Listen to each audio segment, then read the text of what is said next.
जय श्री श्याम, हारे के सहारे की जय हो, बाबा श्याम की जय हो।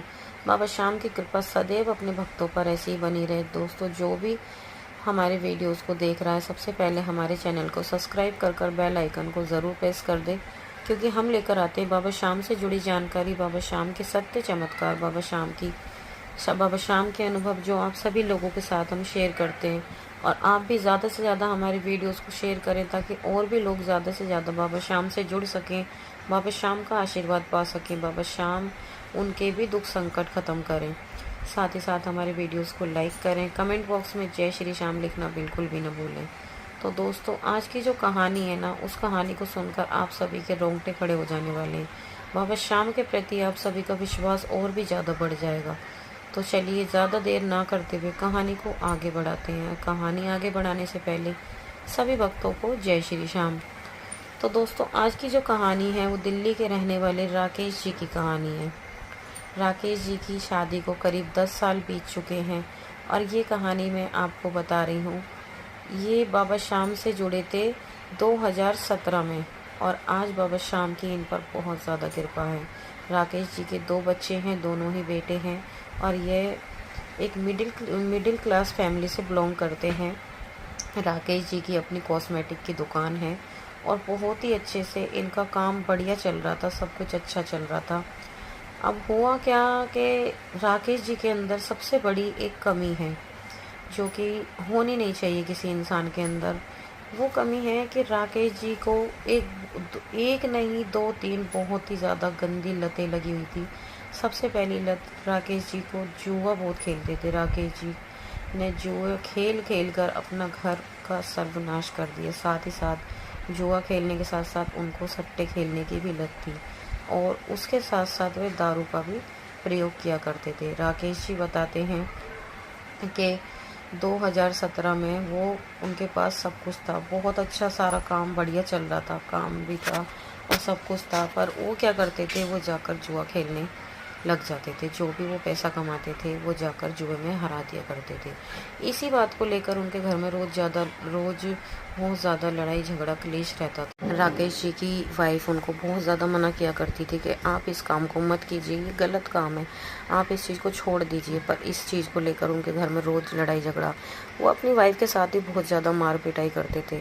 छोटे छोटे बच्चे थे, उन्होंने कभी अपने बच्चों के बारे में भी नहीं सोचा। वो इतना समझाती थी कि आप इस काम को कर रहे हो, आप इस काम को छोड़ दो, बच्चे अभी छोटे, बच्चों पे क्या फ़र्क पड़ेगा, बच्चे भी इसी काम को सीखेंगे। पर उनके ऊपर कभी कोई असर नहीं पड़ा।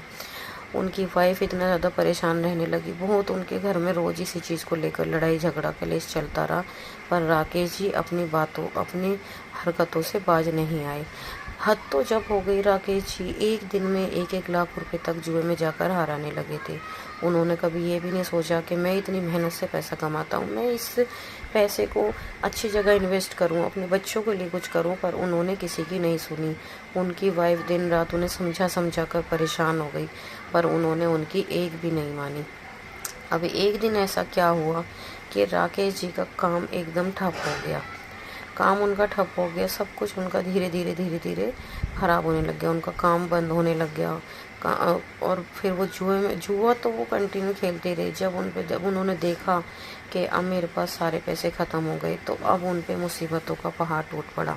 अब नौबत यहाँ तक आ गई थी कि उन्हें रोटी खाने के लिए भी सोचना पड़ता था कि मैं अब 2 वक्त की रोटी का इंतज़ाम कहाँ से करूँ। और उनकी वाइफ का रो कर बुरा हाल। वह इसी चीज़ को कहती थी कि मैंने आपको इतना समझाया, पर आपने मेरी एक नहीं मानी। और देखिए, बात तो इतनी बड़ी कि इतना सब कुछ होने के बाद भी उनके हस्बैंड को बिल्कुल भी फ़र्क नहीं पड़ता कि उन्होंने आखिर क्या करा। और यहाँ तक को उन्होंने जुए के चक्कर में अपना घर भी बेच दिया। घर बेच कर उन्होंने किराए पर आ गए, अपने बच्चों को किराए पर ले आए। तो राकेश जी की पत्नी बहुत ज़्यादा टेंशन में रहने लगी, सोचने लगी कि मैं अब क्या करूं, अपने बच्चों को मैं कैसे पालूं, अपने बच्चों के लिए कहाँ से खाने का इंतजाम करूं।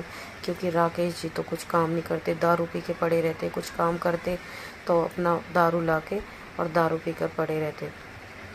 उनकी वाइफ ने कुछ काम देखा आसपास, वह काम करने लगी। वो सोचने लगी कि चलो मैं ही कुछ काम कर लेती हूँ। वो अपना आसपास वहीं कहीं पर काम करने लगी, काम कर कर अपने घर का थोड़ा गुजारा चलाने लगी।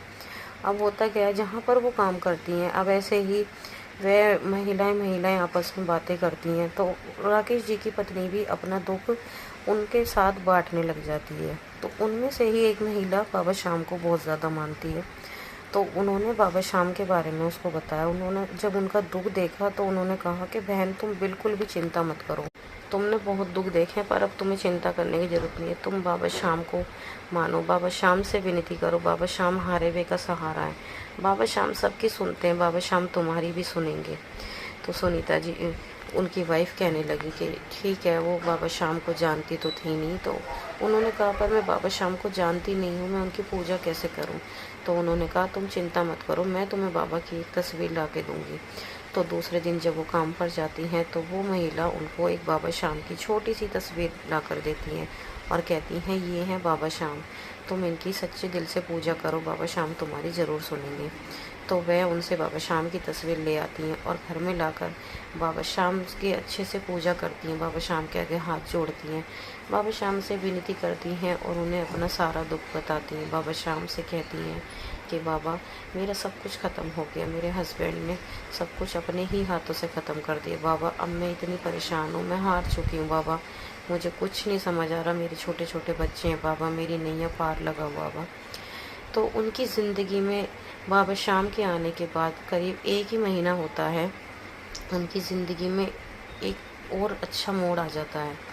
उनकी ज़िंदगी में होता क्या है, जब बाबा श्याम की वे पूजा करती हैं, एक दिन उनके हस्बैंड घर पर आए और उस दिन उन्होंने दारू नहीं पी थी।